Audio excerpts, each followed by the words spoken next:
The lights are off and away they go. Extremely loose. He's managed to hold on and they get He very missed close. the complete. It's crazy Side by stuff. side, Freitas is on the grass on the infield floor. He slides through, he tags Richard Eck.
Welcome to Road America, home of the penultimate round in the EnduroPro series, and you're watching it live on the Global Sim Racing channel.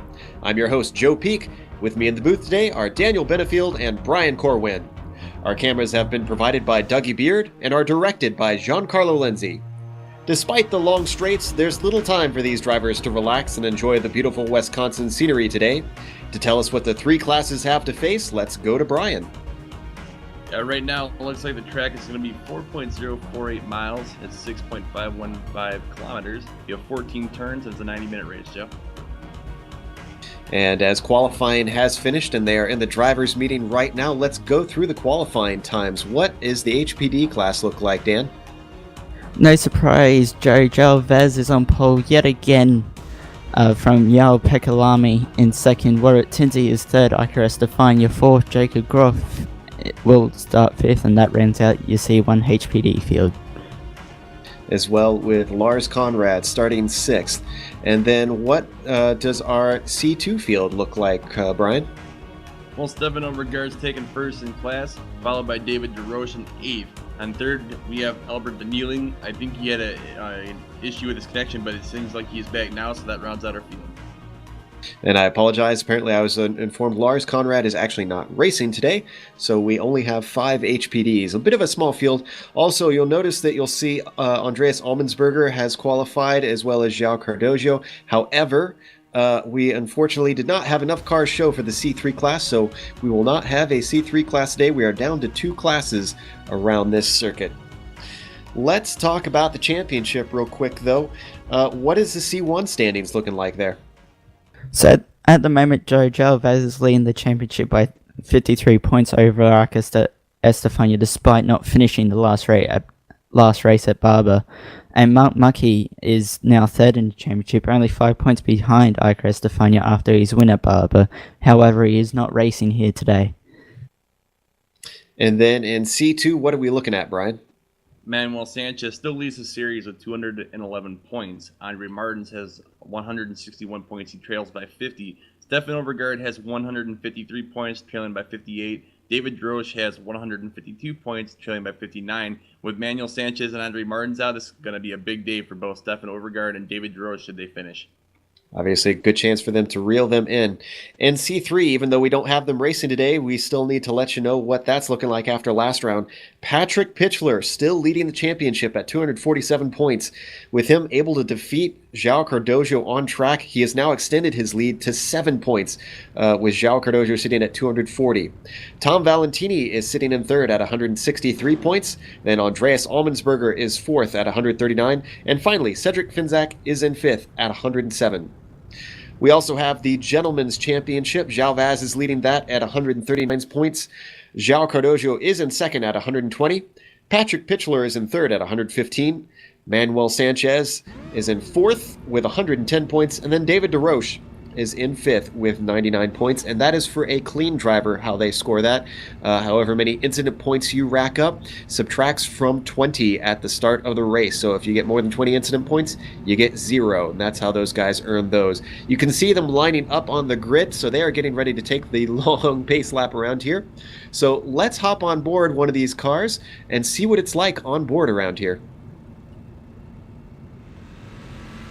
All right, we've got Stefan Overgaard behind the wheel of the GSRC Corvette, so let's do a lap around Road America. Turn 1 is going to be a good passing opportunity, with the front stretch being the longest straight of the course. It's a 90-degree right-hander, so it's pretty straightforward. But this corner is deceptively fast, and the barriers narrow afterwards. Putting wheels off at the exit can go wrong quickly. From there, it's a short blast to 3, which is a critical corner to get right. Don't worry about braking late here, just set it up for the exit. With the way it dumps you onto the moraine sweep, getting the power down early and confidently is everything. This long back stretch will lead you down to turn 5, which is an even better overtaking zone than the first corner because of the tighter radius. A bad exit on the previous corner is going to leave you completely vulnerable here. Use up all the curb on the right, and then we climb up a hill to 6. Be careful not to stamp on the brakes too hard, since the crest is going to lighten the car quite a bit on the entry. Switch back left and get ready to take on the fast kink of 7. Now we're in the hurry downs.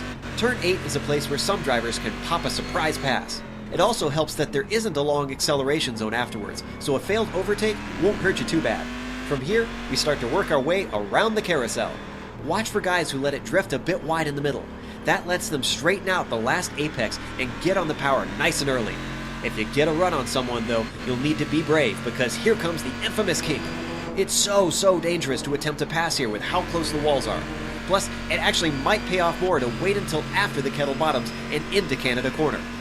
This is the last really good spot on the lap to outbrake your opponent. So if time is running out, better make it happen. Now we'll stay to the right for 13A. Super blind left flick. Get it wrong and the grass is very slippery on the outside. Then there's the final corner with its tricky curved braking zone. Once again, coming out of the corner with speed will pay off so much more than coming into the corner with speed. The Vet has some grunt, but even still, you need your momentum up this giant hill to the finish line. Hopefully you're crossing it first as we finish our lap around Road America.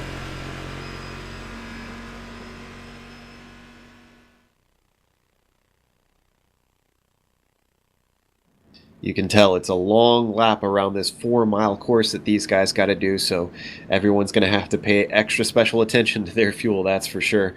Don't forget to contact us on social media during and after the race. You can get hold of us at GSR Channel. You can ask us questions and interact with us. We tried our best to respond. Also, you can follow the EnduroPro Series at EnduroPro Series on Twitter and get all the latest updates on that series. So let's talk about some of the stories as we watch these guys work their way around the course. Obviously, Brian, passing is going to be a little bit easier between the classes compared to 2 weeks ago at Barber. Yeah, we're not just talking about inter-class passing. It's going to be the same for in the same class passing as well. We definitely have a thinned out field today, but it's still going to breed some good fast racing. It will give the people more of a hot lapping feel. So if people are more comfortable out of traffic, where it gets a little more tricky to drive on these kind of tracks, they're really going to strive today, and that will change a lot of the pit strategy and how you race this track. Joe, it's going to be a little bit different than what we've seen in the past, but it should be a good race nonetheless.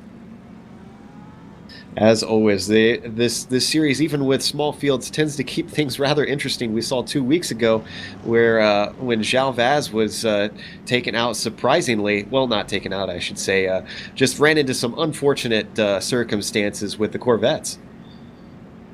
Yeah, and at Barber, that was a very hard track for a lot of people. It's one that iRacing doesn't tend to use a whole lot, but it is a very fun and challenging and rewarding track, we should say. Yeah, the circumstances weren't ideal, but he did the right thing and let the cars pass and catch back up and all those nice sportsman-like things that he did. But, it did change how his car's handling enough that it did make an impact in this race. And I think today he's going to come back and look for a more consistent finish. And hopefully we can round out this Road America with a good finish for all of the drivers today. And Dan, apparently one thing that's different compared to previous EPS races is the weather, which is set on realistic. Now, what does that mean for our viewers that aren't familiar with iRacing? So with iRacing, you can set your own weather, and it'll stay static to that weather for the whole race as we come up to the start. Realistic weather throws a whole new ball game. It's constantly changing throughout the whole race. So literally every corner, the weather, or even every sort of half straight to a corner, the weather's going to be constantly changing. So these drivers are going to have another test to have to deal with today. And we're getting ready to take the green to see how they handle that pressure and that variability as João Vaz takes them slowly up to the line. They're going to get the green flag, but they are not allowed to go until they hit the start-finish line as JP Lamy tries to actually take off a little bit early. Now he backs off. There we go. Now they're allowed to accelerate as João Vaz gets a huge jump, and Lamy has no answer with Robert Tinsey on the inside heading towards turn 1. They're already single file before they even get to the braking zone as they start to thin out. What does the C2 start looking like? Well, Stefan Overgaard just overtook that black and white line. Here we go. All three drivers are going on. Stefan Overgaard has a good jump. He's going to be able to go in the front through turn 1. It looks like he has a clean braking zone. Everyone's going to get through. The second place car of David Grosh did slow down just a little bit, but I think right now that's all they're going to really worry about is getting those tires heated. So everything working its way out. Let's hop back to the HPDs real quick as they head towards turn 5. Very good passing zone. Everybody's still pretty close together. Let's see what they're looking like. Nobody making a move early on with 90 minutes to go, Dan. Yeah, definitely. It's a long race around here. Mind you, it's been such a long lap. They won't turn as many laps as they normally would around here at Road America. It looks like Robert Tinsey's just keeping João Lamy under a little bit of pressure now, and they're staying close to João Vaz. He has pulled out a gap from the start, but he hasn't danced away too far after the start. Now, obviously, the driver in this, besides João Vaz, that really has to worry about his finishing position is Iker Estefania. Has to make good, especially with Mucky not here this week. And for a while, he was under threat from Jacob Groth, but Groth is now backed out as they head through the kink. Yeah, definitely. He's pulled out a gap over Jacob Groth has Iker Estefania. See if he can focus on the top 3 now and maximize this race, considering Mark Mucky isn't here, and cement his second place in the championship before we go to Raid Atlanta. Now, you were talking a bit before the broadcast, Dan, about JP Lamy's pace compared to João Vaz and how you feel like he might be a potential threat. Yeah, I'm not sure if he still does, but he used to run the FW31, which is the Formula 1 car a lot on iRacing, and I remember watching him. I'm not sure, I think one year he may have made the Pro Series, but I'm not 100% sure. But he's definitely quick and a high downforce car. So look for João Lamy today as the race goes on. Well, he's certainly keeping João Vaz in check. You can see him on your screen right now running down that long moraine sweep towards the braking zone of turn 5. He's not quite within threatening distance, but he is definitely making him check in his mirrors every once in a while as they close in under braking and nothing happening once again. Everybody just kind of running a nice patient race. And as I say that, Iker Estefania makes contact with Jacob Groth. Let's see if we can get a replay of that. Yeah, I didn't see it, Joe. It looked like Groth might have outbroken himself, actually, going into the corner. I think you're right. We're on the replay right now. They're heading down the moraine sweep. You can see Groth hunting down Estefania in that green car just ahead of him. Groth in the blue, white, and red car. Then into the braking zone. Yeah, you're right. It looks like just carried a little bit too much. Oh no, actually, I'd say Iker looked a little bit slow through that corner. He wasn't even close to the apex there. But regardless, a little bit of contact, and both are able to continue on quite fine. It looks like. Yeah, it didn't look like too much damage was on either car, so hopefully they'll keep circling at a decent pace. Now let's jump back to the C2 class real quick here. Brian, we've seen Stefan Overgaard win a race, but it's been a long time since that. Yeah, and honestly, I had to go back and look through the chronicles and see when that was. It was a long time ago, but today he's looking very racy. The last update at the live timing, he was about 1 second ahead, but it does look like David Drosch has closed that gap up just a little bit as we come around the Canada corner. It is a very, very different kind of race for Stefan today. It's going to be more about just surviving and outpacing the other cars, but I think Stefan has kind of taken some of those demons away from himself. I know he had a bad result at Sonoma with a few contacts with the wall, and some of the tracks earlier on in the season, he had some bad luck, but right now there's not a lot of other factors as far as driving hard really comes down to. So it's going to be on Stefan to have a clean race today. Now talk to me a little bit about David DeRoche, because we've seen him start to get up on the podium and things like that, especially since around VIR, where we really started to notice him.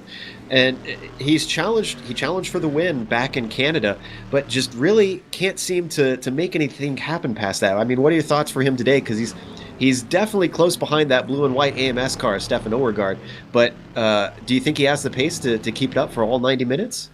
It's really hard to say. We've seen throughout the season David DeRoche is a very fast driver. We've seen him battle out with Manuel Sanchez at Canada, like you said, but he made a crucial mistake that ended up costing him the lead and the race altogether. So he has been kind of prone to those kind of little mistakes that will end up hurting him.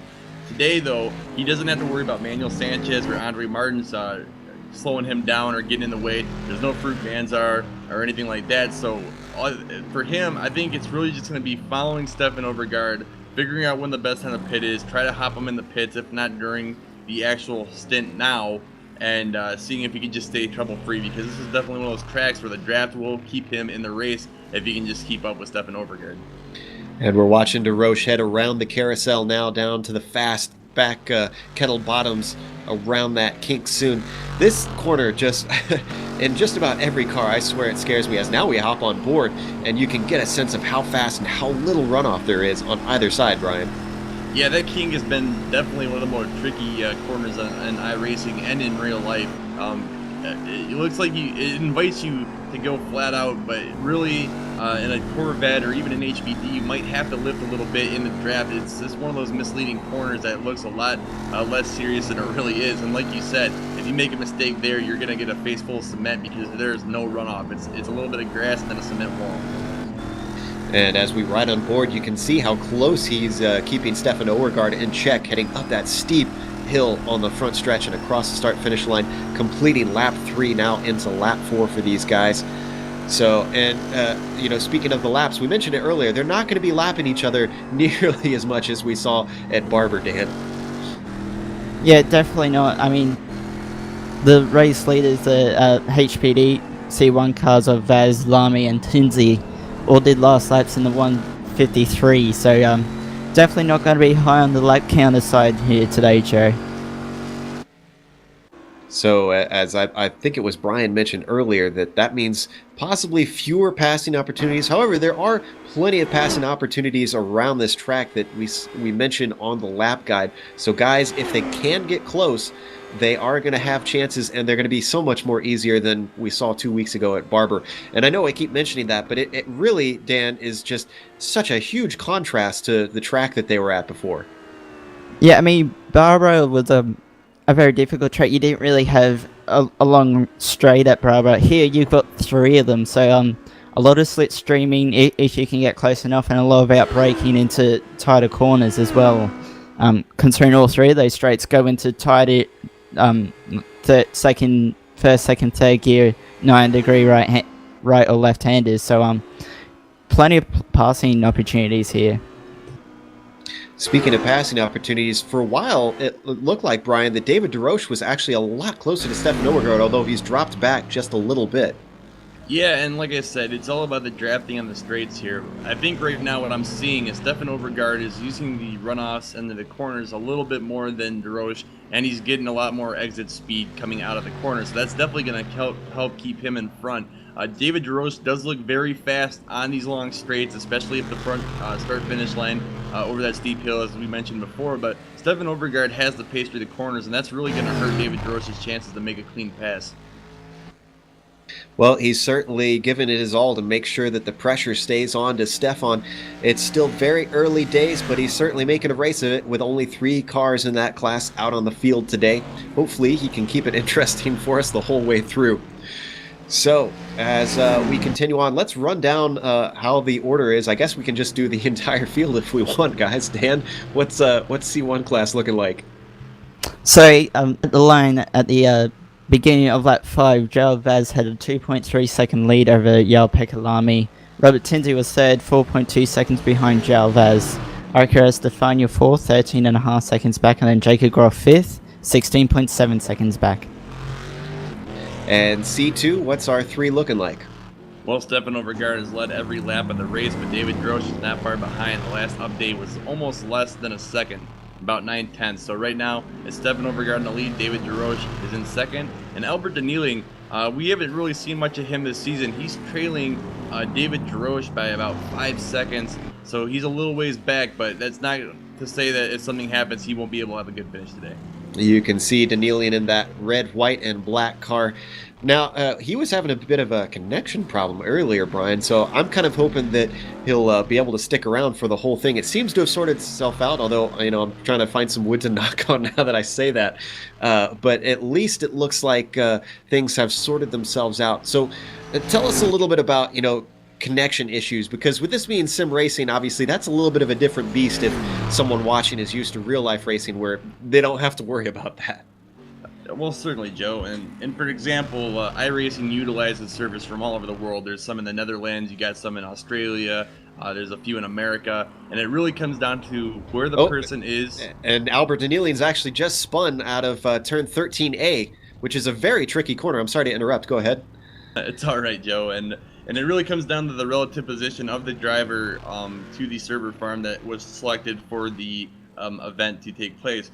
What happens is that you get a ping account or ping number like you would in any other sim game or internet connection, and if you have a bad ping, you're going to start blinking in and out. Well, what happens then is that the computer has to guess where your car was when it last saw you on the track, so it causes you to blink out. The driver around you doesn't see you, and it can cause ghost contacts. It can cause you to lose connection from the server altogether, and either way, it's not very fun for anybody around you. It makes everyone kind of nervous because they don't know if you're going to pop up right on their front bumper or behind them or even inside of them. So what happens is it just makes it a very nervous happening throughout the race.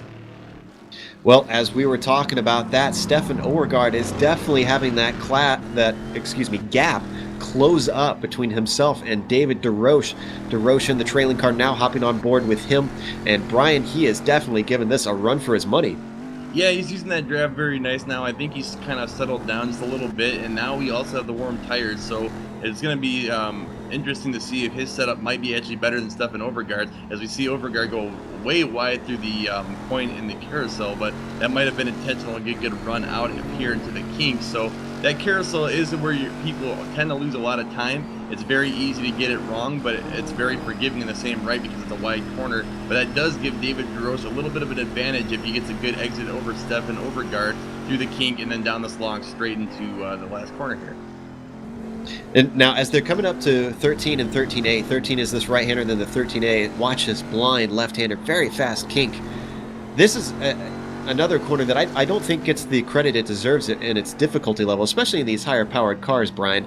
And I mean, with the blind crest, it just really makes it difficult to nail just right and carry your speed through.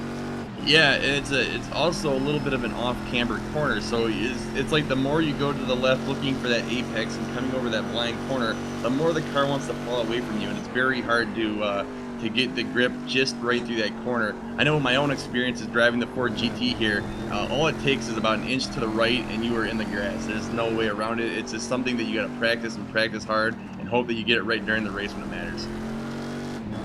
Well, I want to stay on this because I like this view from David DeRoche's onboard as he tries to hunt down Stefan Overgaard.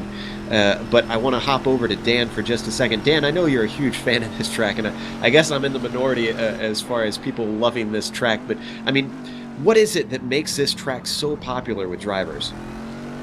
Well, I particularly absolutely love this track. It's not so much challenging. Well, it is challenging, particularly a few corners like the kink turn 5, turn 6 is particularly difficult as well. But what makes this track what it is the elevation changes. Particularly what makes the braking area difficult for turn 6 is the is sort of the crest that happens just as you need to be at your full braking capacity. The carousel is awesome, kink's awesome, Canada Corner is one of my favourite corners in sim racing. But also, fuel, you've got to be on edge with fuel, and I like being on edge. I like being under pressure, because pretty much from Canada Corner onwards is all uphill. So if you run out of fuel at Canada Corner, you're not making it back to the pit lane. So you've got to be very precise with your fuel numbers, and I like being precise, so I enjoy tracks like these. And speaking of precise, I've been seeing cars dip wheels off just a little bit into the dust as, wow, David DeRoche, I think, put quite a bit off there as he came through 13A once again, but he holds it together, still trying to hunt down Stefan Overgaard, and is dropping back just a little bit. So let's hop over to the C1 class. I'm looking at JP Lamy, and he's holding his own, but he's about 3.8 seconds back now, Dan, so not really putting Jalvaz under threat at the moment.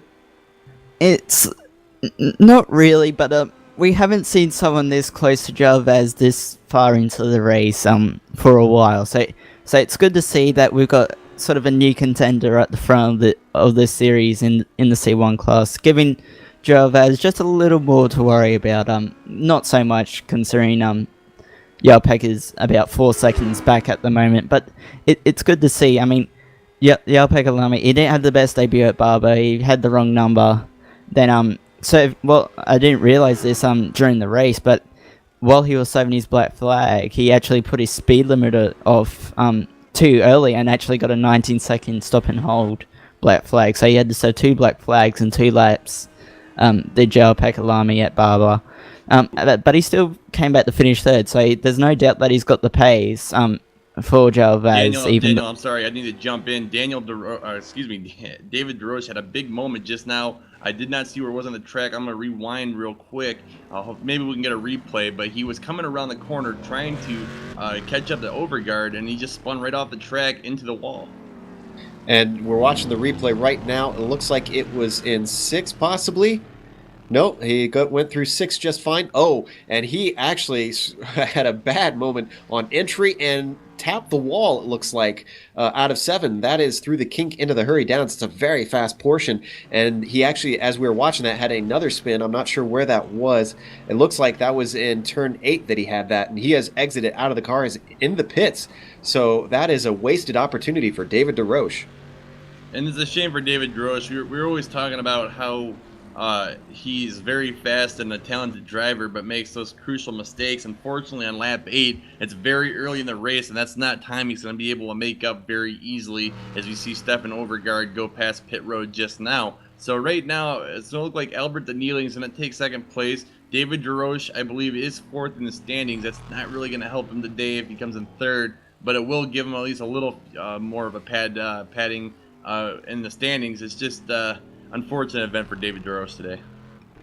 And we've seen this story before, though, I have to say, with Stefan Overgaard having an opportunity to win. Same thing with David DeRoche. And they, like you said, they've been making mistakes and just not really capitalizing. So, it ain't over till it's over, and we always say that, but it's just always so true in racing as we see Stefan Overgaard completely blow the apex, but I think he can afford to at this point. Yeah, I think Stefan needs to just settle down now. We got a long ways to go. We're only about 22, 23 seconds in. But, guys, I need to jump in real quick. I just noticed Jacob Groth left the server, and I'm going back and looking at it, and I just saw his car flipping through the air, so I'm not really sure what caused it. It looked like he's coming up the hill. I'm not sure what corner this is, Joe. You'll have to help me out there, but he just lost the back of his car and went flying right into a wall, and it looks like it's going to end his day as he's left the server, and his car looks like it's in very bad shape. Well, once again, it was in the coming out of 6, and yeah, just a hard slam. That's really easy to do, though, Dan.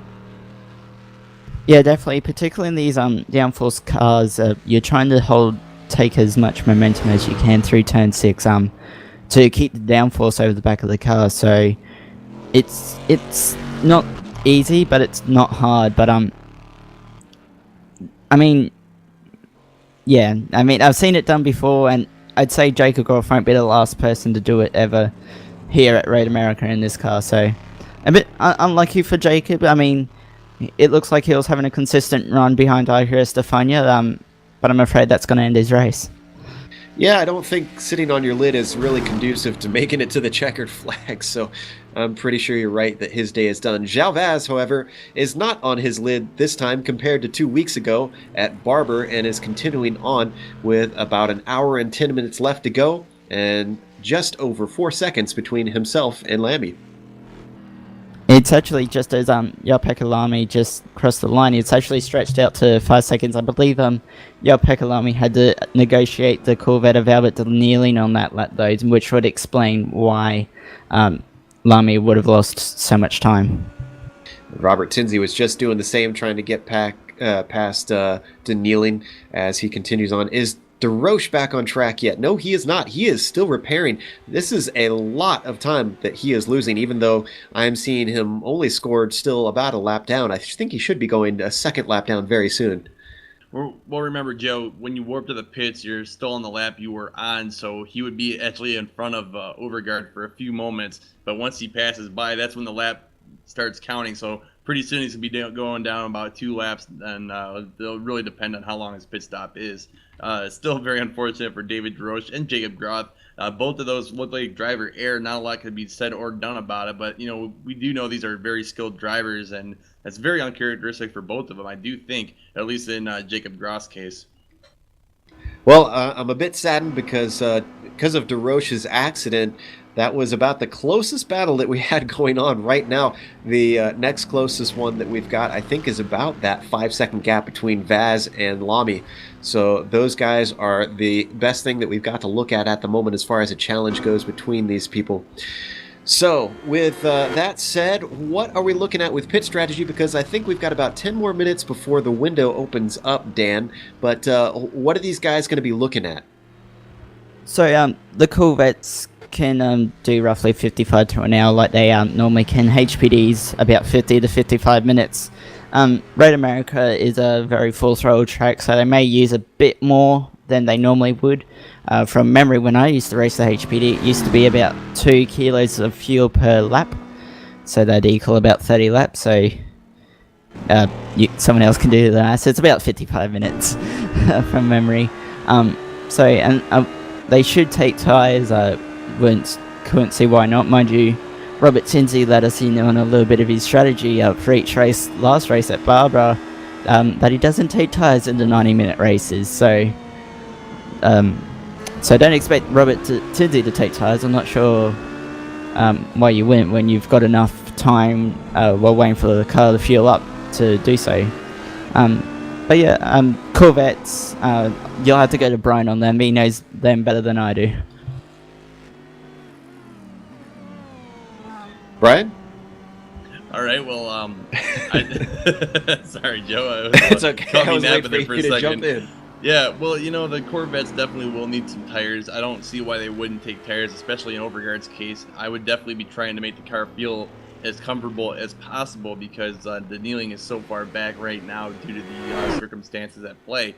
But with Overgaard, he's probably going to try and last till about the 1 hour mark. I think Dan nailed it when he said it was about 55 minutes to just over an hour for the pit window. We could probably get in a little bit sooner and make it to the end, but right now, because there's no battles in the Corvette class, there's really no point to come in early. So I would think that Stefan's gonna stay out until the pit crew chief yells at him in his ear and tells him to come in. Well, I have some sad news. David DeRoche has had to call it a day. He has exited out, so we are down to 2 now, and I guess we have solidified our 3rd place on the podium in the C2 class. Yeah, that sounds about right. David DeRoche is going to get 3rd place points today. It's going to be kind of a shallow victory for either Albert or Stefan, only having the 2 cars in the race left.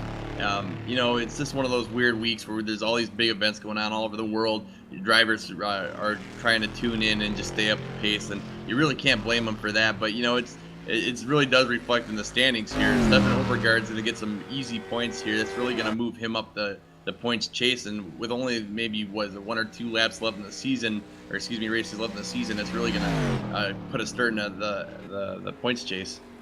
Yeah, we did mention at the start, this is the penultimate round, so after this they've got Road Atlanta 2 weeks time, and then that's it. That's going to decide the championship. And I'm pretty sure, actually, that should João Vaz continue on, this should seal up his championship in the C1 at least. This will keep things close, I believe, between Overgaard and Sanchez, even though Martins also will be in that, but he's not here to try and get any points, unfortunately. So as things continue on, we've got 1 hour and 5 minutes left. Don't forget, you saw earlier on the screen the Twitter handle at GSR channel. You can keep us entertained a little bit up here in the booth. And actually, we just saw Albert Danielian go off at turn 6 as he was being passed by, I believe that was Iker Estefania, but no harm, no foul there. Continues on. But I wanted to talk about real quick, you mentioned the fact that there's other stuff going on that has pulled drivers away. Obviously, there's real-life stuff that tends to get in the way, and that can affect the attendance of certain races. So tell us a little bit about that, Brian, how that differs from real-life racing. Well, in real life racing, you got obligations from your sponsors, you got contracts, you got mandatory race numbers to stay in the points chase, and you get a little more motivation to make it every race. Here in the sim, we have guys like Manuel Sanchez and Andre Martins in the Corvette class that are out watching Formula One. There's a big race over there, I believe in Austria this weekend. Sonoma Raceway has the NASCARs coming through. There's the World Cup going on, and these are all really big events that people tend to want to go watch, and it's just very hard to stay motivated to come in and race when you want to watch all these big events live on TV as well. So it's really kind of a balancing act of how can the league organizers and the racers come to a happy medium on when to schedule these races, because when you're committed to a league, you're gonna have to make some sacrifices at some point, but at the same time with a sim game, it's hard to keep up with those obligations when there's other things you'd rather be doing at times. So it's just something that happens. You can't really fault either side. It's just like you said, it does have a sort of negative impact on the attendance, however. And we've got about 1 hour and 4 minutes left to go at this point, so still about 2/3 of the race left for these guys to complete. Now, I saw something interesting, Dan, from Robert Tinsey in the chat. He says floor damage, and I understand these cars can be really susceptible to little aero changes like that. What can that do to the car when you have floor damage? A lot of things. It normally when you have floor damage, it affects the way that the air travels underneath the car, and as followers of Formula 1 and particularly prototype racing will know, if you got the air under the car sort of sucks the car to the ground. So pretty important stuff is the floor in that sort of context. So floor damage. I did have a quick look at. I didn't see anything though on Robert Tinsey. I'm not sure if he was referring to himself or Stefan Overgaard. I'm waiting for Tinsey to complete a lap. Last lap he did a 55.3, which was some 2 to 3 seconds slower than Vaz and Lamy. So I'm waiting for him to see another. He just did a 54.2, so I'd say he does have a little bit of floor damage, does Robert Tinsey, that's affecting him. Well, I'm checking the tweets that we are getting for GSR channel, and interestingly, I see one from Stefan Overgaard saying, "Good news is that I start on pole. Bad news is that only 2 cars are behind me." Yeah, a pole's a pole. That's what you can get out of that. I think, Stefan. When you're watching this back, I'm sure you will later on. But a pole's a pole, in my opinion. Absolutely, yeah. I mean, I've been in the same position. I know when I raced in the Continental Endurance Sports Car Series, as things start to thin out, I would get podiums here or there. But as we saw with David DeRoche, it's not always a guarantee when you have small fields. You've got to capitalize. You can't make mistakes. Yeah. Yeah, definitely. Sorry, Brian, you go. No, go ahead, Daniel. Well, yeah, you need, particularly when you're in a championship, and some of the higher guys aren't racing, you got to take advantage as much as you can. Normally, by winning a race, that's normally the best way to take advantage. And I can sort of relate this, and I'm sort of going to go into my current iRacing, guys, if you don't mind. But I joined an IndyCar league at round 8 at Road America, and I'm hoping that with a mixture between guys not racing and me doing well in the races, that I can hopefully be in the top 15 by a certain race to do an all-star race. So that's what I'm hoping, and that's what these guys have to do today. Well, we are going to take a quick break, so we've just about hit the 1/3 mark, so we're going to step away, and don't go away, though. We're going to keep the action on screen, so you will see if anything changes, but we're just going to rest our vocal cords for just a moment. We'll be back in a bit.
Welcome back to Road America, round 11 in the EnduroPro series. We're watching JP Lamy currently holding down second in the C1 class and overall, as we are just about 52 minutes left to go in this race, so we're well past the 1/3 point. Nobody has pitted yet that I've seen, other than a couple cars that are out. Jacob Groth is out in the HPDs, and then David DeRoche is out in the C2 class in the Corvettes. We did have a bit of action going on while you were gone, and that was a spin by Iker Estefania. Let's see if we can pull that replay up.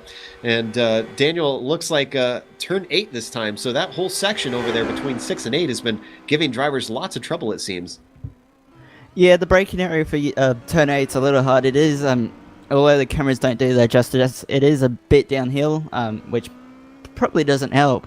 But it looks like Iker just outbraked himself a little bit, and then while doing that, pinched the front of the car, which got the back of the car out loose, and then he looped it around. And I don't think we've got a replay up of it yet. Looks like we're still on live as we watch Iker work his way around the carousel. The other thing that happened, the HPDs, Dan, you noticed that Robert Tinsley seems to have a little bit of a fire lit under him. Yeah, it looks like Robert Tinsley's actually got a bit of pace going, and a couple of laps ago he matched Vaz, and the lap before, the one he just completed, he did a 52. He just did another 53.3 then, but he's catching Jarpeka Lamy at a quite phenomenal rate. I think Jarpeka may be struggling a little bit, because the last 4 or 5 laps, 3 to 4 to 5 laps, he's done 54s and 55s. So I wonder if that's the tires starting to go off on his car, and that would obviously be related to setup and driver style. And we are on board with Robert Tinsley right now, and you can see Lamy up ahead, so he has actually got visual, and that just drives a person all the more to try and run them down. Now, talking about the tire wear on these cars, is that something that you can get used to with driving them? Obviously, Tinsley might have a bit more experience. You mentioned that Lamy might have been an F1 driver usually. Do you think maybe that he's just used to how these things come in, or you also mentioned possibly setup being better in a later in a stint? Well, yeah, it's quite possibly a bit of both. I wouldn't be surprised if it's something to do with the different tire pressures. Maybe Lamy's got his a bit too low or a bit too high. And also Tinsley, we heard Tinsley earlier as well mention his floor damage. I think that's disappeared all of a sudden. Yeah, somehow magically got fixed along the way. Maybe you hit another bump and it bent it back into place. You also saw a little bit earlier that this series is brought to you by Sim Seats. They are an excellent sponsor of this series and have even, I believe, given some prizes away. And there we go, sponsors back yet again. So if you like racing simulators, definitely check out Sim Seats. And now, wow, just look at him close up in turn 3. Tinsley looks much stronger through there. Yeah, actually, Jarpeka Lamy matched Vaz on time in that lap, but Tinsley took 1.4 seconds out of the pair of them. So Tinsley's got the speed right now, it looks like. Coming down to turn 5, not close enough to make it happen there. As you can see him closing. Whoa! Lamy lost the back of the car. Oh, no, I think the rears might have locked him at the last minute, Jay. It looked like the thing snapped sideways on turning, but it was enough for Tinsley to sneak past. And you can see Tinsley is in front of him. Let's see if we can get a replay on Lamy and watch what happened there. Here we go, pulling it up, coming down into turn 5. Cameras on Lamy into the braking zone. And yeah, I think you're right. His back end just started to wiggle around on him, and that was that. Job done. I think it had something to do, though, Joe, with the fact that he was so far to the right there. It's not really the most grippy place on the track, and then he might have been a little unsettled by that bump. They definitely did brake pretty hard, though, so maybe his brake bias might not be quite right, but it did give Robert Tinsley a chance to sneak by. And my experience with Robert Tinsley and the Proto GT series, once you let him by, he's very hard to pass once again. So Robert Tinsley definitely did become the biggest winner in that situation, and now he's trying to pull away the best he can. In fact, JP's not letting him get away. Robert Tinsley just completely missed the apex on turn 14 there, and Jarpeka Lamy just got a run, and they're side by side as they come across the line. As they prepare for the braking into turn 1. Tinsley's got the inside, Lami's got the outside. Who's going to brake later? They look pretty even. Tinsley holds the position for now. It looks like Lami's going to hold on to the back of him, though. I was just going to say, JP is using that draft to every bit he can and try and hold on, see if he can get that position back. I'm wondering if, and he's actually dropping back just a little bit now, as you can see him visibly start to lose time a little bit. But the draft, I was going to say, hopefully will maybe keep him in contention and keep some action going on between these two here. Yeah, it looks like particularly turn 3 there, Joe, that Robert really pulled away from Yao-Pekka Lamy. So I'm not sure if Yao-Pekka Lamy's rear tyres have gone off, or if Robert Tinsley's running a little more downforce. I'm going to actually credit that one, I think, just a little bit more to experience, because it's like I was saying earlier on the lap guide, that corner is just so important, especially to get the run out. And it just seems like Lamy isn't quite getting the acceleration he needs to really get away and hold on to the back of Tinsley. I'm going to agree with you there, Joe. My experience with the Proto... Dan. My experience with the Proto GT series with Robert Tinsley, he definitely does love this track. I remember there's times where I'd be running the 2-hour practice sessions at the official servers. I'd leave one session, come back to another one later, and he's still there turning laps. So he is definitely no stranger to this track. I think he does have more experience here. And now as we see them go past the kneeling, he's just starting to use that traffic to his advantage, what little traffic there is, and now he's starting to pull away even more. So Robert Tinsley, I mean, like I said in the past, he's been a little aggressive. He does have a little bit of a hot-headed bit about him, but I think that's what makes him so fast. He punishes himself so hard and works so hard to be fast that I don't think he takes anything less than 100% effort all the time, or he'll be mad at himself as much as he'll be mad at the people slowing him down. So Roberts is one of those intense drivers that just definitely finds the speed where other people tend to be more stressed out. That's when he really strives. Yeah, I have to say, though, as we've watched him in this series, he seems to have leveled out a little bit. It just seems a bit of a wiser and more, I guess, a tempered aggression, you could say. He still, jumps on the opportunity when he gets it, but he's doing a lot better with traffic and just has adapted to this series quite well. So credit to Robert Tinsley for really capitalizing and learning his way through this new series. Yeah, that's what I was about to say, Joe, is that over the course of what I've seen of Robert Tinsley in this series, he's sort of evened out, and he's still been aggressive and everything, but he's on more occasions he's chosen the right move in the traffic, and Yao-Pekka Lamy just went wide through turn 8, I saw in the background. Yeah, I just watched that too. He was overdriving the car a little bit, it seemed like, and went off through the gravel, but once again, no harm, no foul. Joe, I'm just got a little message from Mario just now. It seems that Robert Tinsley actually joined this series just for the fact that they race Road America. So that just tells you how much he likes this track. But yeah, I do want to talk a little bit more about Robert Tinsley's story, though. Like you said, he was a little aggressive earlier on in the series when we were at Watkins Glen. He had a few mistakes trying to get around traffic too aggressively, and that came back to bite him. And then at Most Sport, I think that was a couple weeks later, he had a bunch of spins, partially due to his aggressive driving and trying to get around traffic in some inopportune places. I do agree. It does look like he has kind of tamed the beast a little bit, and now he's just trying to be consistent and get as many points as he can, because he knows that the league administrators here are very strict about how they enforce their penalties, and he can't win races if he's having contact with other cars or putting people in a compromising, dangerous situation. So I think as a driver, Robert Tinsley has definitely matured a lot as the season's gone on. Meanwhile, JP Lamy is in the pits, and I want to just cut Robert a little bit of slack on what happened at Mosport, though, because remember, that was just after the recent iRacing build, and everyone was trying to figure out what the setup of the car needs to be. It was a very tricky time to try and drive that car, and they really had to adjust. Yeah, I do agree, Joe. Of course, we can't take away from those struggles. Everybody goes through them.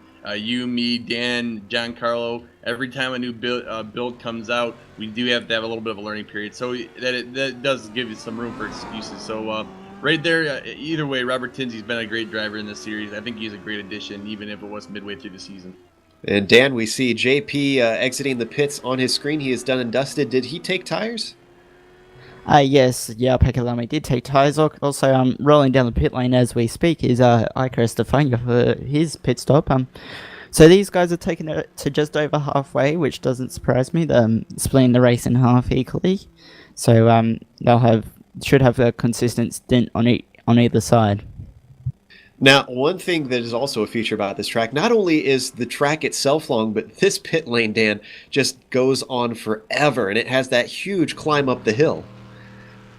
Yeah, it's actually really hard to judge when you brake to come down to the pit lane speed limit coming into the pit lane, since it's all uphill, it's all blind, so you got to practice it a few times and just get the guesswork right, I guess, to make sure you get it perfect, and it's hard to do, trust me. When I was doing it for the IndyCar race I did here, it's very hard to make sure that you threshold brake, you don't lock the brakes, and you get your speed down, and you do it as late as you possibly can.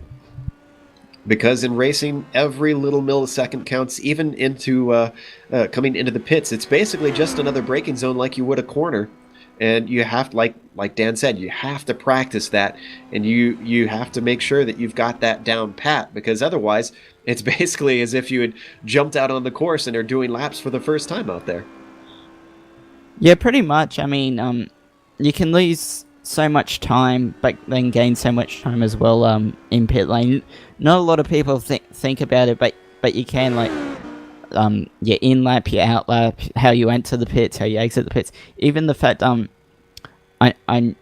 not sure Jarvaz will agree with me on this one, but just the fact that you don't actually hit the limiter, like come up to the limited speed before you get released off it coming out of the pit box, which it's good on the yellows, but it's bad on the green flag running, because it means pretty much from the moment that you leave that pit lane to the first braking point, which in this case would be turn 1, you really lose it. It's only minute, but you are losing time. As we watch Vaz, who is still in the lead. We haven't looked at him a whole lot so far this race, but he has been quite dominant right now, 24 seconds ahead of Robert Tinsley, and he is just past halfway, 40 minutes left to go in this 90-minute race. So we could see potentially, a minute-plus win here. Yeah, we could. Robert Tinsley, sorry, Brian, to cut in, but Robert Tinsley is currently rolling down the lane, and I believe Stefan Overgaard is as well. Go ahead, Brian. Oh, no, I was just going to say Overgaard was in the pits. Go back to Joe. All right, you're going to dump it on me. So, yeah, as we see Tinsley now go by that blue and white AMS car, and now we're back on Chalvaz, actually, the leader, once again. Let's watch a master at work. Let's see what it's like. Actually, no, wait. Has he pitted yet? I don't want to go on board because knowing my luck, we're going to hop on board and he is going to pit. So we'll wait till he pits before we hop on board with him and see what it's like. But at some point, I do want to jump on his car and ride around here in a lap with one of the fastest guys we've seen in this series and just see a master at work. But now coming down to Canada Corner, let's see if he pits this time by, Brian. Yeah, we're going to definitely see if he pits this time. Go ahead, Daniel. Yeah, it wouldn't surprise me if Jarvaz pits this time, because we're over 50 minutes into the race now, so we're getting to the end of the fuel run. Also, I think Robert Tinsley learnt from Barber, because he took tyres this time, so I don't think he wants to risk not taking tyres again as Jarvaz comes up to the pit lane limiter now. My instincts were correct for once. So Zhao Vaz is now coming in for his, and Robert Tinsley is actually just getting to turn 5 at this moment. That tells you how big the gap is, even though Robert Tinsley has taken his stop, but that's just how much time you lose. Dan was mentioning that earlier, that as soon as you stop in the pits, that's all the time that you're losing out on track, as guys are just absolutely flying, between 130, 180 miles an hour. Yeah, definitely. I mean, the time loss, particularly with the long straights as well, where cars are constantly running at a really high speed, you do lose a lot of time around here. But, I mean, everyone has to do it. But you can see why you want to come through the pit lane as little as possible when you race around here. Yeah, I mean, they only need one stop for the 90-minute race, and they are making sure that they limit it to that one stop to keep themselves in contention. Although, as we watch Vaz exit his pit stall right now, I'm pretty sure he can maybe get away with a splash and dash, even if he wanted to, with the way that Robert Tinsley is actually just now getting to the final corner, and Vaz is already past turn 1. Yeah, I mean, we've seen this from Vaz all season. He builds a commanding lead over the whole race. I mean, obviously we didn't see that at Barber, I should say, sorry, because of his accident that he had, and that was his first DNF of the season as well. So he needs to bounce back from that. Does Vaz? He knows that he's pretty much got the championship in his hand. So there's no need to rush. He just needs to take his time. Yeah, and some great camera angles as he comes around turn 6 there. Really beautiful shot, and just gives you a sense of speed of these cars cornering, just how much downforce they have, Dan. It really is incredible. It's almost on the level of stuff like Formula 1. Oh yeah, definitely. I mean, these cars have loads and loads of downforce. I mean, it's amazing what some of these cars can do. It's like out of this world sort of stuff. A bit like Formula 1 in a way. So it's interesting watching, particularly compared to a GT car, because I know we've mentioned it before, and I will mention it again. These GT cars aren't slow. The HPDs are just ultra fast. Well, João Vaz is coming around to start another lap, so as he comes around the final corner, I want to hop on board and just be quiet for a second and just watch and listen and see what it's like on board as he flies around this place.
Well, João Vaz certainly had an interesting start to that lap, and so much for that masterclass as you saw he actually went off. However, Robert Tinsley had a bit of a brush with the wall, Dan, and we're seeing just the end of it on the replay. Yeah, it looked like through turn 6 he, not sure if he outbraked himself or just turned in too late, ran wide, touched the grass, which slid the car just enough just to scrape the inside wall on the exit of turn 6. And we're watching that right now. Just, oof, it was the lightest of touches, as you saw on the replay. I don't think that was any damage. He just barely touched it. Amazingly, he kept ahead of JP Lamy, though, Brian. Yeah, but now he has to be very careful because Lamy's been very fast. He kind of disappeared for a while with all the dramas of pit stops and tire wear and all that stuff. But, you know, Lamy's right back on his tail. And now with Tinsley, with the floor damage he had earlier and the wing damage he might have now or damage to his suspension, he's actually going to have to work pretty hard to keep him in, keep Lamy behind him. It's going to be very interesting to see what happens in the last 25 or 26 minutes of the race. Just going back to the tyre wear issue though, guys, Jarpeka Lamy, maybe he may be quick now, but I wonder if he's going to have the same issue unless he made some pressure adjustments in the stop. He may actually have the same issue at the end of this stint. That's very true. We saw him start out quite strong and then started to slip back a little bit, or maybe it was just simply that Robert Tinsley was started to get strong. So JP maybe just was about the same, and Robert was the one that was getting stronger. But regardless, Tinsley is still holding on to that second place, and JP is just kind of keeping him in check right now as they come down the Kettle Bottoms into Canada Corner. So, like Brian said, Brian, I feel like this is a whole thing that we've seen all season. It's all about keeping the mistakes away. It's the drivers that are clean and consistent are the ones that tend to be up front at the end of these races.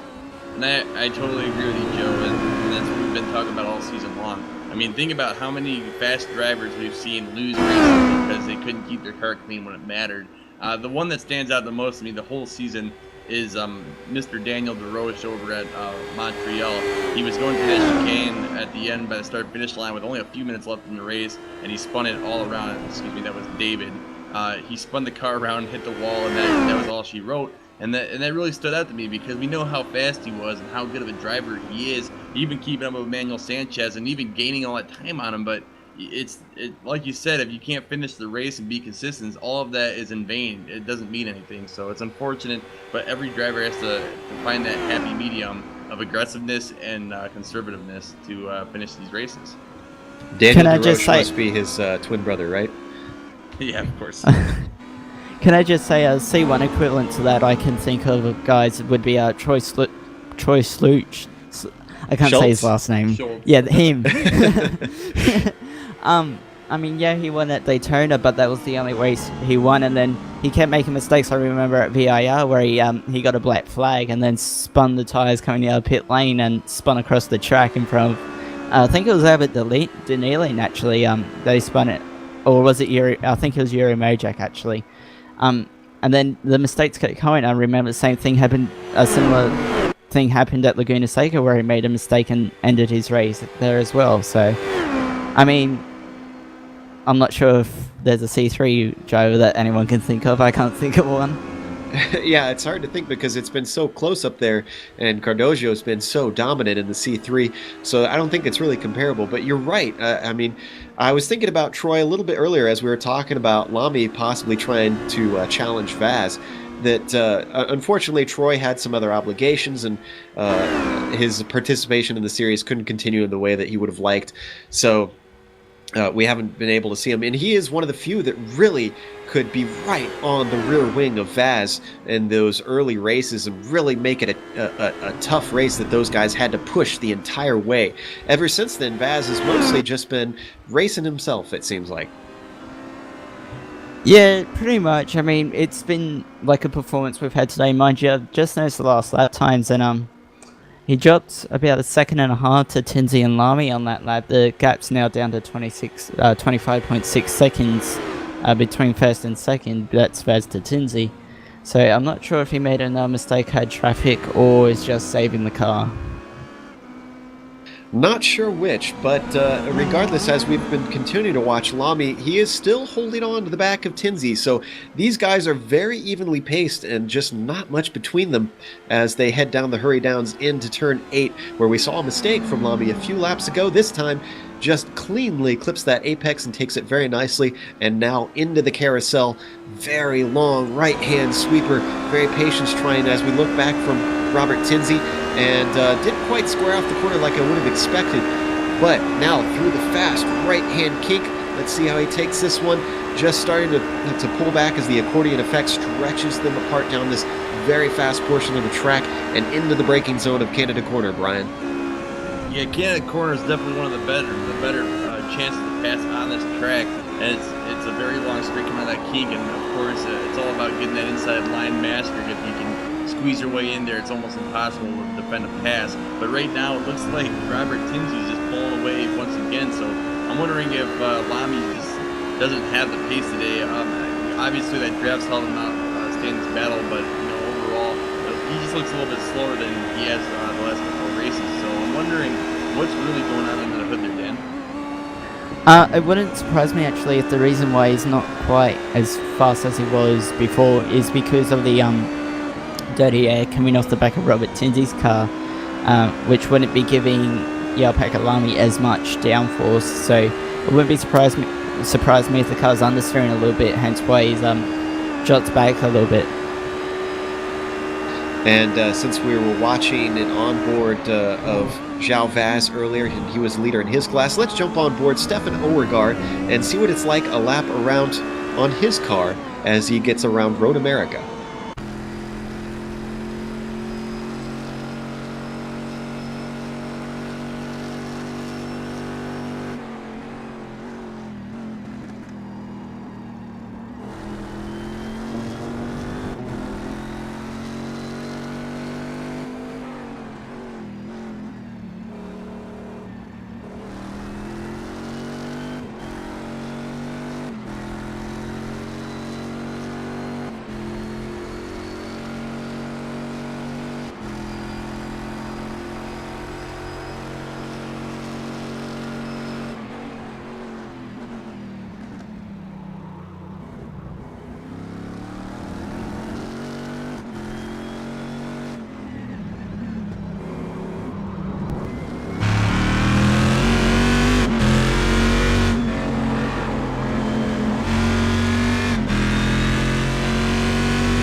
Great lap there from Stefan Overgaard.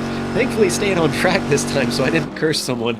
I know we were talking about it a little bit in the booth. It seems like I have the commentators curse something fierce in this series, talking about various drivers.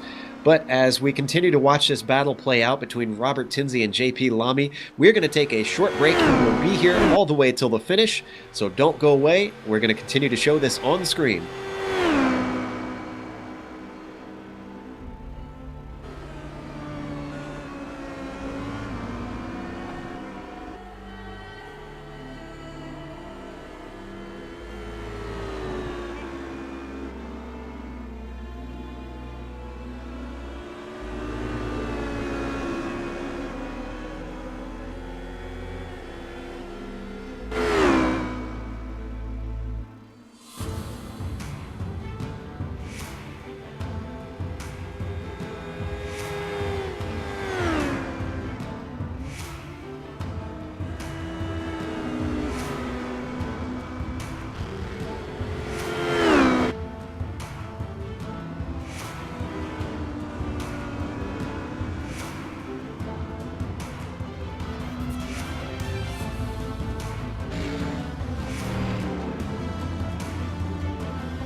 Welcome back to Road America as we watch Robert Tinsley, the number 2 position driver, work his way up the hill and completing another lap with about 16 minutes left to go on the clock. But in the meantime, his challenger, Dan, it seems, was not able to hold on. Yeah, Jalpeka Lami's dropped about 5 seconds back now. This was because the 313A Jalpeka got held up really badly by the Corvette of Abbott Danielian, which in turn he lost the draft to Robert Tinsley, and it shows how important the draft around here is, because it looks like now that because Jalpeka Lami's lost the draft, he hasn't been able to keep up with Robert Tinsley. And the other thing about that is I feel like it shows, even with only 6 cars still running out there, just how important traffic is and learning how to deal with traffic. Because Danielian really, I mean, I don't want to get down on the guy, but he was kind of in the way of that battle that was going on between Tinsley and Lamy. Yeah, I feel that Abbott Danielian didn't need to put his car in there as well. Jalpeka Lami just got very sideways in the middle of turn 8 there. But yeah, I don't feel that Abbott Danielian need to keep up his pace that he did, which in turn did hold up Jalpeka Lami. So I mean, that could have that's most likely cost Jalpeka Lami second place in this race now. And he's just been steadily dropping back now, about 5 seconds between himself and Tinsley.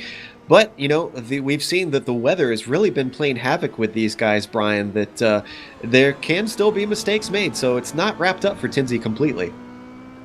Right on there, Joe. And as we saw, Tinsley's already had a few, I guess you could say, scary moments and take a little bit of damage. So it's not out of the question. He might have a struggle with the last couple of minutes in the race.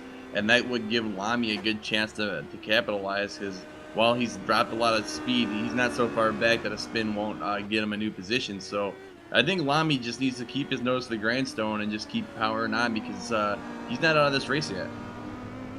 Well, we've been watching a lot of the HPDs, so let's jump over to the C2 class. Albert Danielian hasn't got a whole lot of screen time, and I figure with so few cars on course, we might as well give him a little bit of time, because he is out there and he is plugging away. And I want to say this is possibly going to be his best finish in the series so far. Yeah, that's right, and he is a 900 driver. He's still going through that mandatory probation period. He's been an alright driver, Joe. I don't think he's really what you'd call a overly slow or havoc-causing driver. You know, he doesn't have the pace of Manuel Sanchez or any of the big names in the series, but he's coming from humble beginnings, and with time, I think he's going to come into his own if he sticks with the series, because he has been very consistent. He's had a few mistakes today, but overall, he's been a very consistent driver that just keeps on going even when he's out of the race. So you got to respect that in a driver like Mr. Danielian here, and not giving up after so long of being out of touch for the lead. You just keep on going and going.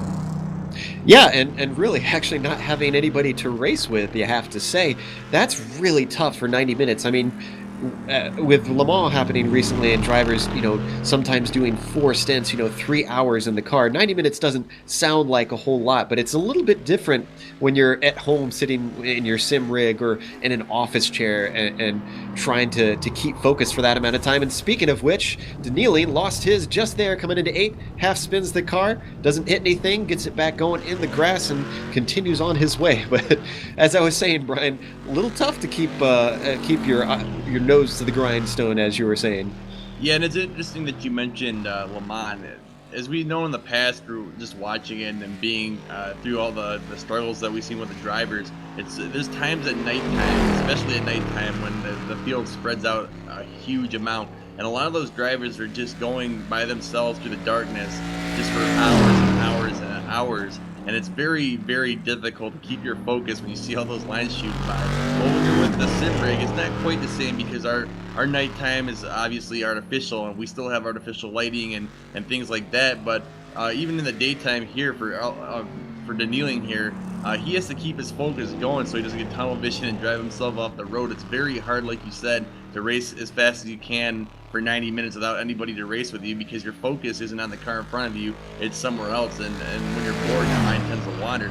So I got to give a lot of respect to Mr. Denealing here for just hanging in there. There's only a few more minutes to go, and he's going to get the best finish of the series. That's definitely going to get him a few points where it matters, and it's a good note for him to end the season on with only 1 or 2 races here, counting this one.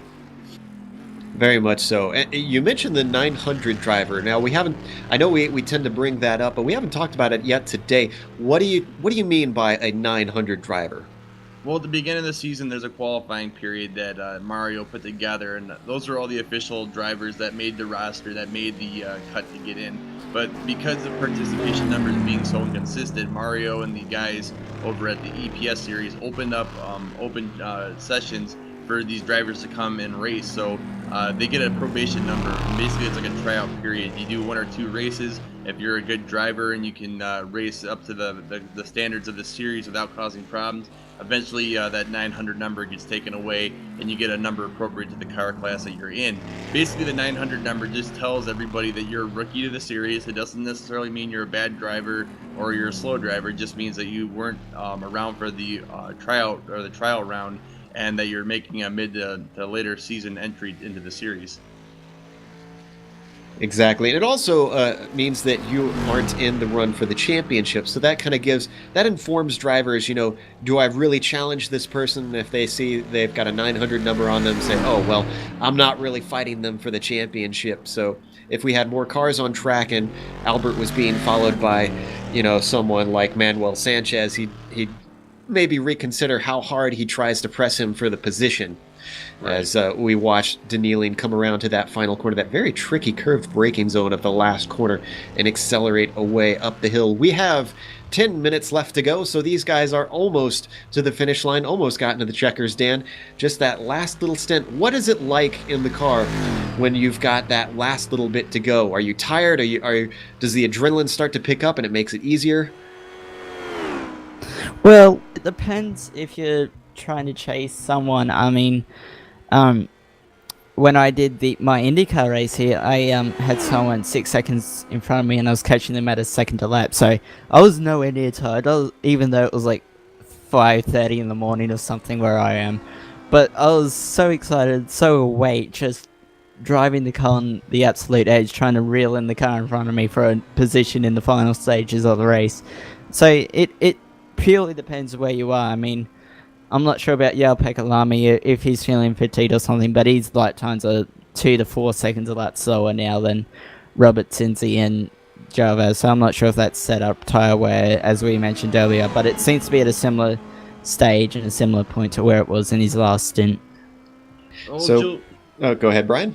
I was just going to give you some perspective on your question for Daniel there. A while back, I think it was a year or two ago, I was part of a Xbox League on the Forza 4 system, and it was called Tora, and they did a 24-hour race, and it was a full 24-hour Le Mans. We had driver swaps, all sorts of things simulated through lobby changes and whatnot, and we actually did 24-hour races. Now, I did a 4-hour stint one night, and it was at like 4 in the morning my time zone, and I couldn't even tell you how tired I was by the end.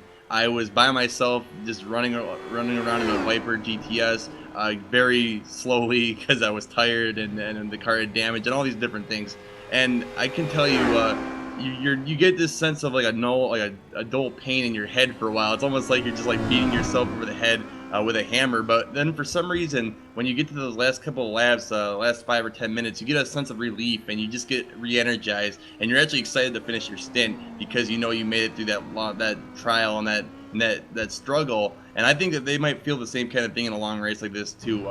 They might be tired or bored or any of these things, but at the end of the stint, I can guarantee you they're feeling relieved and re-energized. Absolutely. So now down to about 7 minutes left on the clock. Whoa, and a big moment from João Vaz as he goes sideways into turn 1. That was interesting. Sorry, Joe, I didn't quite see that. I was watching Pekka Lamy, so I'll rewind and have a look at it. I'm not sure if we can get a quick replay. It looked like he dipped his wheels off into the grass, and it goes back to what we were saying about that focus always being critical. And now we're going to see it on board, or not on board, but on replay. Go ahead, Brian. Yeah, and it looked like he was coming into turn one very hot. I think maybe he was trying to just slow the car down and get prepped for turn one, and he might have dipped his tire off, like you said, and that is why we saw that front right tire kind of dig in and go for a ride there. And just past the apex. He did recover, though. That is not the first time we saw João Vaz make a mistake in turn one, but he's been able to recover from all of these incidents he's had, if you can even really call them incidents, and well, he's still leading the race by a huge margin, so I guess you can't really fault him for anything he's done today. That was an impressive catch, Dan. I have to say, it really, like you heard me, I was surprised at the violence of the jerk of the car, and he still held onto it and just continued on like it was nothing. Yeah, that's pretty much how João Vaz rolls, pretty much. But yeah, it was at least a 30-degree angle to the racetrack, or when it went completely sideways on him. So, but we know João Vaz has an impeccable driving ability. So it's those sort of things that separate the men from the boys, I guess. And apparently his previous lap before that was his fastest lap at 1:51.930. So, and what did he run this time by? Let's see. His last lap, 1:54.83. So that was a considerably slower one, although he did have some traffic in the way. Now only 5 minutes left to go, so getting down to the wire, I think we should see about 3 more laps. Yes, that should be correct. It should be. We may actually see 4, because when João Vaz crossed the line, there was just under 6 minutes to go, and these cars do about 1 minute 50 lap time. So we may actually see 4, including the one we're on.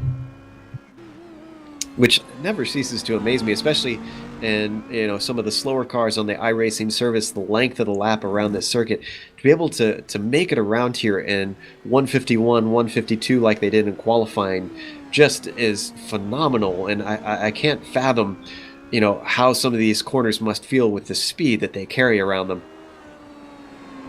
Oh yeah, and particularly I think I enjoying the HPD around here is braking so late from such a high speed. I mean, there's 3 really big braking zones from pretty much top speed to second gear, and you brake so late. It's so such a thrilling ride going into the braking zone. And thrilling ride has definitely been what João Vaz has had throughout this season. Really just dominated the series as we continue to watch him circulate around and complete this. He's got about 26 seconds back to Robert Tinsley. And interestingly, actually, was there a mistake somewhere along the line by JP Lamy? Because he is now about, 17 seconds back from Robert Tinsley, or has his pace just been dropping off? His pace has been dropping off. The last 5-6 laps, he's been doing 50, somewhere between 55s and 57s, mind you. Last lap he did was a 53.4. It was still a second slower than Tinsley and Vaz, but it wasn't as bad as the previous laps. So really must have been using that draft something fierce, because for him to drop off that quickly, that amazes me. I thought that he really had the pace to try and keep up with Tinsley and give him a bit of a challenge. But he's still going to finish with yet another podium, his third place. And I believe, am I correct? And this is his second race in this series? Yep, if João Lamy keeps third in this race, it'll be a 100% strike rate for finishing in third for the races that he started. And just to give you an idea of Vaz's pace, despite this being a 4-mile long course, he is still lapping Iker Estefania in 4th place. That is impressive. Yeah, particularly, I mean, we know Iker isn't that slow. I mean, we know Iker is a fairly fast driver, and he's had some good results across the season. So, João Vaz has absolutely dominated this season and dominating yet again. And we're watching Iker now getting ready to lap Danielin in the C2 class, and I think he's probably going to, I was going to say, he better wait before going through the kink here, not trying to go too wide. And now he's going to be able to get a line as Danielin moves over and allows him pass before the braking zone into Canada Quarter. And you can see, wow, just look at the difference in the braking between these cars as the HPD just screams ahead. Yeah, and that's why we say getting help. Iker Stefania off the track at the last corner. Joe, it looked like he just went a little wide on the entry, caught the grass, and it sent him straight ahead. And really bouncing over the gravel and across the grass there, that can really damage the car. Now he's going to get lapped by Robert Tinsey, who you can see coming up behind him as well. And you were mentioning earlier about the bottom floors of the cars really getting hurt by certain curbs and going off course and things like that. So that's probably not going to help the handling of his car, as we were watching Robert Tinsey try to run him down and put him a lap down as well. Yeah, it seems weird to me. Iker seems to have struggled today. I'm not sure why. But he qualified lower than I thought he would, and he seems a bit slower just overall than he normally is. So I'm not sure if it's just lack of practice or what it is with Iker, but he doesn't seem to be right today.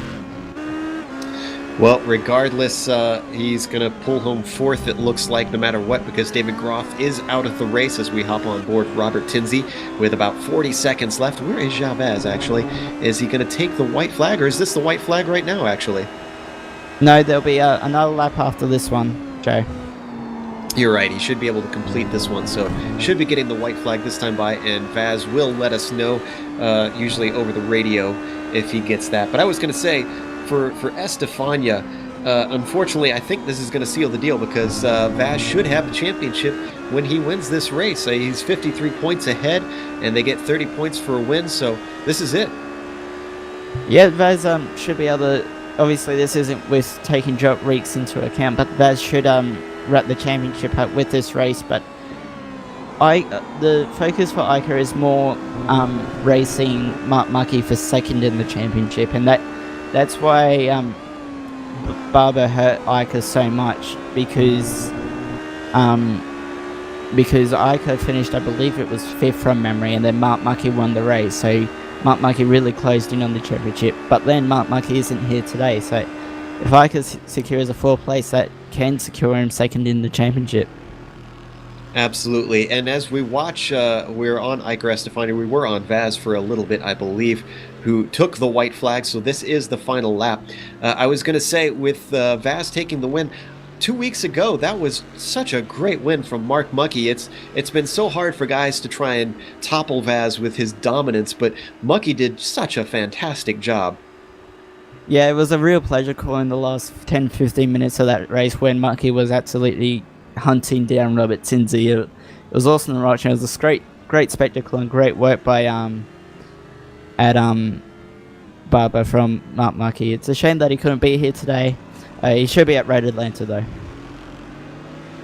And we can't discount Tinsey, who we watch as well, who took a win in Canada, which unfortunately we didn't actually get to see on screen, but we did report it with audio since we had some difficulties that race. But let's jump up to Chavez, because he's got one more corner left to go, and he's going to take a win and take the championship.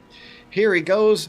Hits that apex just nicely, runs out all the way to the curb. A little bit of a puff of dust, but no problem for Chavez. Cruises up to the start-finish line. Is he going to weave and win as he usually does? Nope, just going to take it casually as he cruises across and wins round 11. Robert Tinsey not even registering in the final corner, still coming around Canada corner now into 13A. That is how far back he is. And Stefan Overgaard is going to have quite a bit of a lap left to go, so let's stick with Tinsey as he completes and takes second place. Yeah, it looks like Tinsey's coming up over the hill now. Weaving across, he's obviously happy with second place as he crosses the line for second. And Lamy, yet more back from him, now coming around the final corner. Going to take his second podium, his third place in a row. Well done to JP. Good stuff from him. I would love to see him come back for the second season and really make a challenge for this thing overall. And Iker Stefania, being a lap down, has completed his race.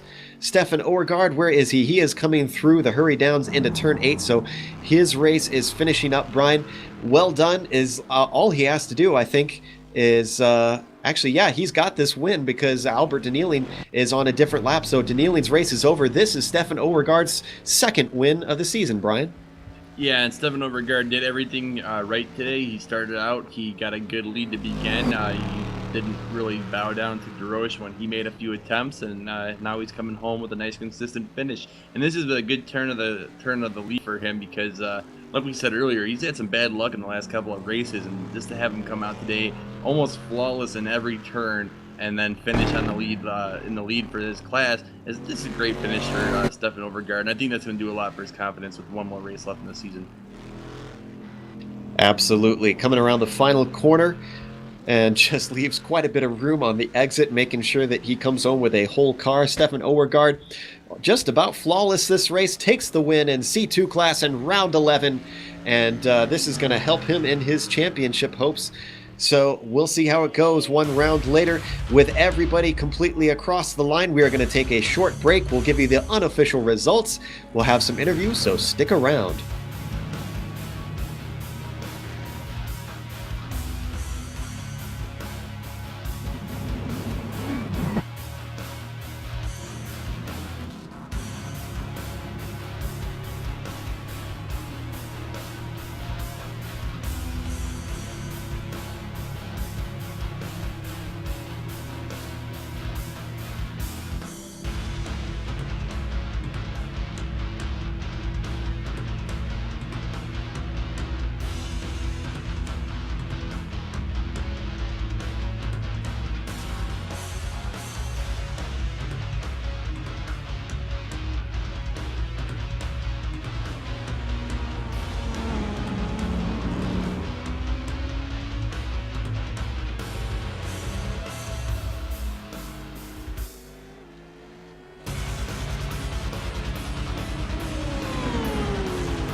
Welcome back to Road America. We just witnessed round 11 in the EnduroPro series. João Vaz once again took it overall. But first, or actually, I guess we are going to the results as we've got them up on the screen. As I said, João Vaz won overall.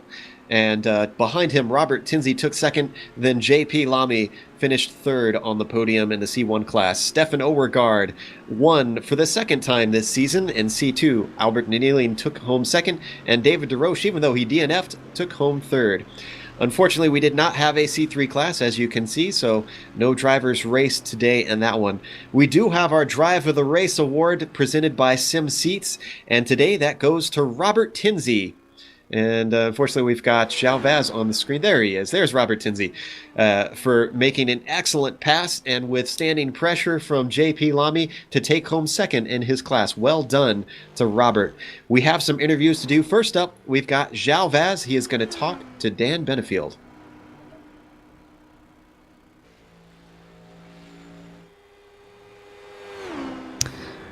Hello, Vaz. João Vaz, how are you after yet another race win in EPS? Yeah, I'm fine. Now we saw you make a couple of mistakes through turn one across the race. Now, was that the weather playing havoc? Yeah, I'm not really used to the wind changing direction and speed suddenly on you. Turn one was very tricky. It was like you were hitting a different turn in every lap. So I guess that 1 second off guard and you're gonna end up in the gravel. That's exactly what happened. It got me distracted just once, and I ended up in the gravel. Fortunately, it was not that bad, and I was able to out of there and keep racing. So earlier in the race, Robert Tinsley and Yao Pekalami, we're keeping pretty close to you. Were you worried about their pace for the first 5-10 laps? A little bit, but I was watching them race before. I always study my opponent, and I think they wear the tires too quickly. So I knew that later in the stint, taking care of the tires, not squealing a lot. Later in the stint, I was able to gain a couple of seconds on them to be ready for my pit stop and have a sufficient margin to make any error in my pit stop. So I knew that they were probably riding their tires very hard, and I was just keeping it cool and clean. And I that in the last part of the stint, I knew I was gonna get those seconds back. Well, thank you for talking to us, Joel. And I believe after your win today that you've also won the championship. So congratulations on the race win and the championship. Woohoo! Thanks, guys.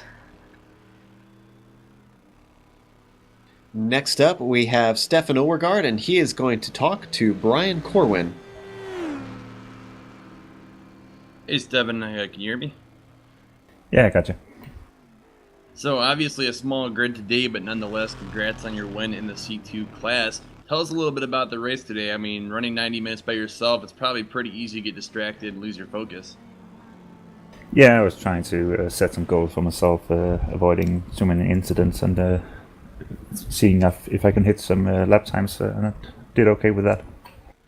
Now, in the past, it seems we've had static weather, and then today we're using the realistic weather. Did that throw a curveball at you, or did you feel pretty comfortable in the car today? I actually felt pretty comfortable. Just needed to take the wind into account and be prepared to brake a little earlier once you could feel that it was in the back. And finally, we saw that David Drosch put up quite a fight with you early on in the race, and then he disappeared from your mirror after having a big spin into a wall. What were you thinking when that happened? Was it a sigh of relief, or were you just thinking that just made the race seem a lot longer? It would have been nice to have him around throughout the race, but yeah, I was just trying to steadily improve my pace, and yeah, in the end he boggled. Well, you heard it from Stefan there, Joe. Everyone's trying to set their goals for the final race. Thanks, Stefan, for talking to us today, and we'll see you next week, or in 2 weeks. See you. We also have Robert Tinsley with us, and Robert, we have to say congratulations. You got the Driver of the Race award today. Well done on a second place. That battle with J.P. Lamy seemed like it was a bit of a back and forth. Were you worried about the draft keeping him in contention towards the latter half? Oh yeah, totally. Thank you.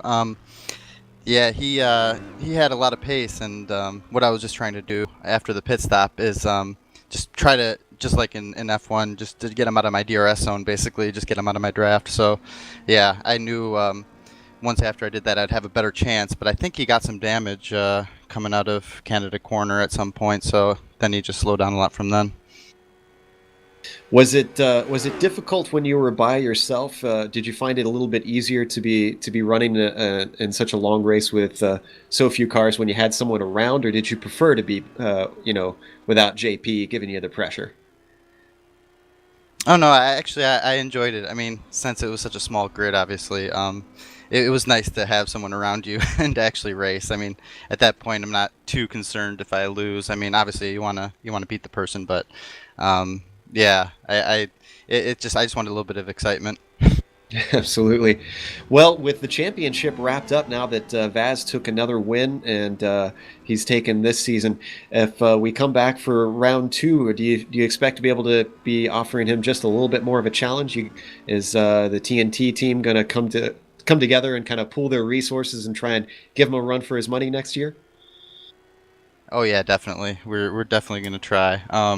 Yeah, we've actually started really collaborating a lot the last couple weeks, so I think it'll only really grow from there. So yeah, it's really great, and congratulations to Zhao. He did amazing all season. Well, thanks for coming and talk to us, and well done on that second place. Thank you so much, guys. I appreciate your broadcast. And I believe we are going to talk to the series organizer, Mario Beaudry. I'm not sure if he's ready to come into us. He might be a little bit tired himself. And Mario, after 11 rounds and one more round to go, it seems like you've pooled quite a bit of talent in with the drivers in this series. Are you pretty proud of the level of ability of guys that you've pulled together on this thing? Absolutely. I mean, we started and nobody knew what EnduroPro series was, and a few quick guys took a chance, and thanks to them, they sticked with us the whole season, and they worked hard, and yeah, we have a good core of racers at the moment. And it seems like you've SimSeats has been very generous in providing some of the prizes and being the sponsor of this series. So what are your thoughts on their product? I mean, those guys are racers at heart, and they're involved in the sim racing community. They're iRacers as well, so we're pretty touched that they decided to join with us. And yeah, you should go on their website and look at their products. They're based in the United States, and it's pretty good products, and they're racing BMW in real life, so they know their things. Awesome stuff. Well, thanks for coming and talking to us. Sorry if we surprised you a bit there. Yeah, kinda, but it's all right. It's all part of the job. So hopefully we'll get a good show at Road Atlanta, and thank you guys for putting on such a good show. Absolutely. Looking forward to that. Road Atlanta is one of my favorites. So before we go, we do want to thank a few people as we wrap up today. Obviously, thanks to the sponsor once again, SimSeats, for helping put this show on. Also, thanks to Mario and Marc-Andre Povin, the two organizers of the EnduroPro series. We have to thank the software and hardware that we use to make this broadcast possible. iRacing.com, XSplit, Twitch TV, Audio Technica, and AverMedia. Also, thanks to the team today, Dan Benefield, Giancarlo Lindsay, and Brian Corwin. If you'd like to find out more about GSRC, you can find it at www.globalsimracingchannel.com, along with archived races and race highlights. We're also on Twitter at GSR Channel and Facebook at /GlobalSimRacingChannel. Thanks go out to Dougie Beard, who creates all the camera sets for the Global Sim Racing channel. And a special thank you goes out to Eric Ekholm, whose music is not only found here on GSRC, but in TV commercials, movie trailers, iTunes, and Spotify. If you like our music, tell Eric where you heard it at ericekholm.com. Additional thanks to Casey Lalonde, who also provides us with the music for our broadcast. You can find more of his music at caseylalonde.bandcamp.com. Our next race, as mentioned, is at Road Atlanta. That'll be the final round, Saturday, July 5th at 2:45 p.m. UTC. However, our next broadcast is going to be tomorrow night. That is the VSRA at Daytona, Sunday, June 22nd at 9 p.m. Eastern. That'll be exciting stuff under the lights. Then we've got the CJ Wilson MX5 race at Watkins Glen. That'll be Monday, June 23rd at 11:45 p.m. UTC. A lot of talented real-world drivers in that. Don't miss out. You'll see guys like Stephen McAleer racing in those cars. Good stuff. Then, of course, we've got the ASRS at Kentucky on Wednesday, June 25th, 9 p.m. Eastern. Then the iSuperspeedway Series comes back at Daytona on Friday, June 27th at 10 p.m. Eastern.